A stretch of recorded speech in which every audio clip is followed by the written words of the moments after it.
Hello everyone, শিক্ষাকোণ YouTube চ্যানেলে আরো একটি নতুন ভিডিওতে সকলকে স্বাগত। এই চ্যানেলে class 11-12, graduation, master degree, BEd, DElEd, WB TET, WB SET এর এডুকেশন সংক্রান্ত বিভিন্ন বিষয়বস্তুগুলিকে বিস্তারিতভাবে আলোচনা করা হয়। আপনারা যারা এই চ্যানেলে নতুন তারা অবশ্যই চ্যানেলটিকে সাবস্ক্রাইব করবেন।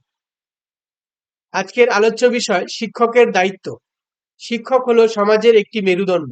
শিক্ষা প্রক্রিয়ার যে 4টি উপাদান রয়েছে তার মধ্যে শিক্ষক একটি অন্যতম উপাদান। প্রাচীনকালের ধারণা অনুযায়ী শিক্ষকের কেবলমাত্র কাজ ছিল বিদ্যাদান করা। শিক্ষক ছিলেন জ্ঞানের ভাণ্ডার, তিনি ছাত্রদের জ্ঞান বিতরণ করতেন।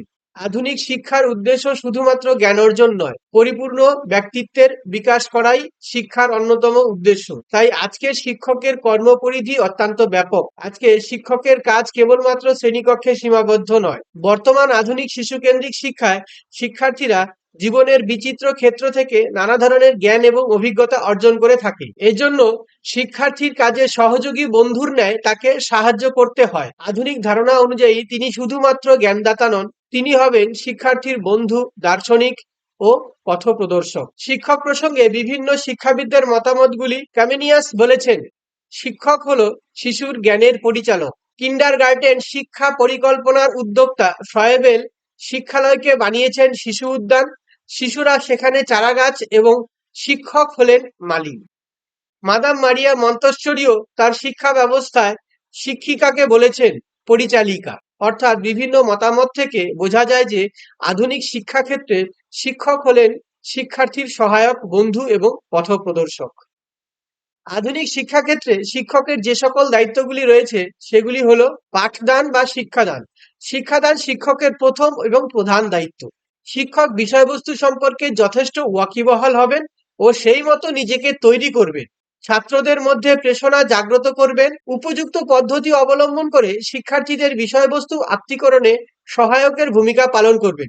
প্রতিদিন গৃহকাজ দেখবেন এবং তার সংশোধন করবেন। অর্থাৎ শিক্ষাদানই হলো একজন শিক্ষকের প্রথম এবং প্রধান কাজ, কারণ তিনি এই পেশার সঙ্গেই যুক্ত।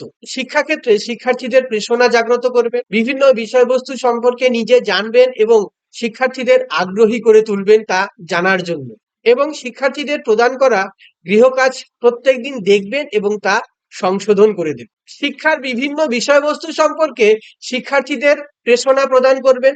উপযুক্ত বিভিন্ন পদ্ধতি অবলম্বন করে শিক্ষার্থীদের বিষয়বস্তুগুলি আত্মীকরণে সাহায্য করবেন। শ্রেণীকক্ষে প্রদান করা গৃহকাজগুলি প্রতিদিন শিক্ষক দেখবেন এবং তা প্রয়োজন মতো সংশোধনও করে দেবেন। পরিকল্পনা। উপযুক্ত ও যোগ্য শিক্ষক পূর্বেই তার পাঠদান পরিকল্পনা করবেন।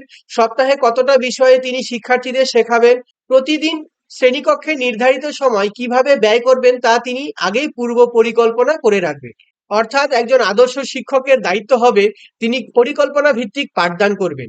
আগে থেকেই তিনি ঠিক করে রাখবেন যে কোন ক্লাসে কত সময় কিভাবে ব্যয় করবেন এবং শিক্ষার্থীদের কতটুকু সময় কোন বিষয়বস্তুর উপর দিতে হবে।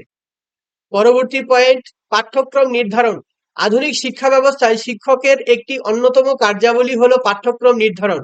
শিক্ষক শিক্ষার্থীদের চাহিদা, সামর্থ্য, প্রবণতা অনুসারে এবং সমাজের চাহিদাকে গুরুত্ব দিয়ে পাঠ্যক্রম রচনা করবে। অর্থাৎ পাঠ্যক্রম রচনার ক্ষেত্রে শিক্ষকের দায়িত্ব যথেষ্ট গুরুত্বপূর্ণ। এক্ষেত্রে পাঠ্যক্রম নির্ধারণের সময় শিক্ষার্থীদের ক্ষমতা, বয়স, আগ্রহ, প্রয়োজন, প্রবণতা অনুযায়ী এবং সমাজের চাহিদাকে গুরুত্ব দিয়ে পাঠ্যক্রম নির্ধারণ করবে। সাংগঠনিক। একজন শিক্ষকের সাংগঠনিক হওয়া যথেষ্ট গুরুত্বপূর্ণ।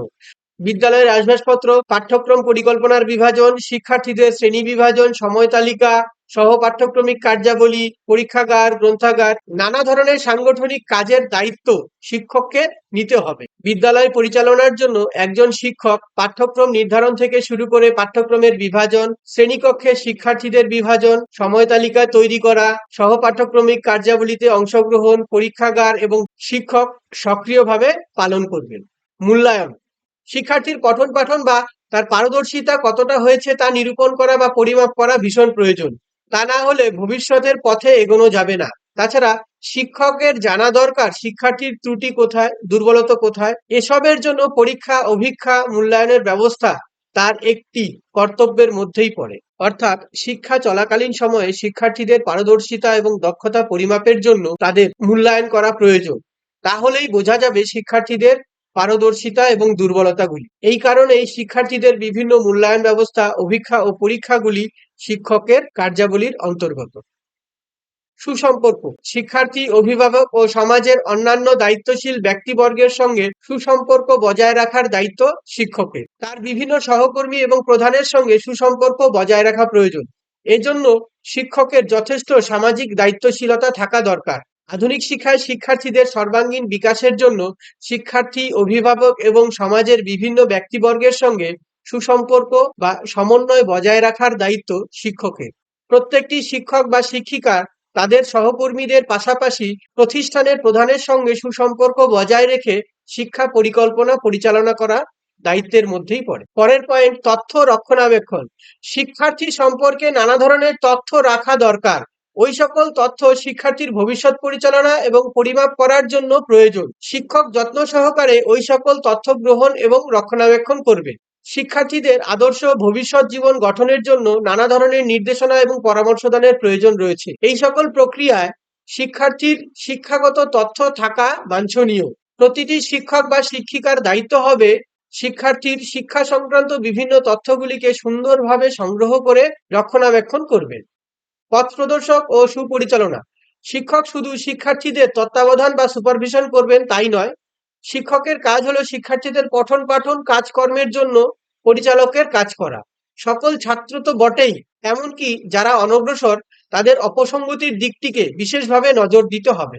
অর্থাৎ একজন শিক্ষক শুধুমাত্র শিক্ষার্থীদের তত্ত্বাবধান করবেন তাই নয়, তিনি শিক্ষার্থীদের বিভিন্ন কাজকর্মে সক্রিয়ভাবে সাহায্য করবেন। শ্রেণীকক্ষে যারা দুর্বল এবং অনগ্রসর তাদেরও তিনি সাহায্য করবেন। এছাড়াও শিক্ষার্থীদের অপসঙ্গতিমূলক বিভিন্ন আচরণগুলি দূরীকরণে শিক্ষক সাহায্য করবেন, যা তার কর্তব্যের মধ্যেই পড়ে। পঠন পাঠন ও ক্রিয়াকর্মের তত্ত্বাবধান: বিদ্যালয়ে শিক্ষার্থীদের পঠন পাঠন ও অন্যান্য কাজের তত্ত্বাবধায়ক হলেন শিক্ষক। তিনি শিক্ষার্থীদের গৃহকাজের প্রাত্যহিক অগ্রগতির তত্ত্বাবধান করবেন। পঠন পাঠন বা বিদ্যালয়ের বিভিন্ন কাজকর্মে শিক্ষক হবেন শিক্ষার্থীদের সেনাপতি। এছাড়াও তিনি শিক্ষার্থীদের গৃহকাজের তত্ত্বাবধান করবেন। বিদ্যালয়ের প্রশাসনিক কার্যাবলী: পাঠদানের পাশাপাশি বিদ্যালয়ের বিভিন্ন ধরনের প্রশাসনিক কার্যাবলী শিক্ষকরা সম্পাদন করে থাকেন। এছাড়াও প্রতিদিনের কার্যাবলী, পাঠ্যিকা রচনা, শিক্ষার্থীদের পর্যবেক্ষণ, অনুশীলন, বিদ্যালয়ের শৃঙ্খলা রক্ষা ইত্যাদি বিভিন্ন দায়িত্বগুলি শিক্ষক বা শিক্ষিকাদের পালন করতে হয়। সুতরাং পাঠদানের পাশাপাশি শিক্ষা পরিচালনা বা শিক্ষার প্রশাসনিক যে বিভিন্ন দিকগুলি রয়েছে সেগুলিও শিক্ষক বা শিক্ষিকাদের সমানভাবে পালন করতে হয়। Thank you and keep watching.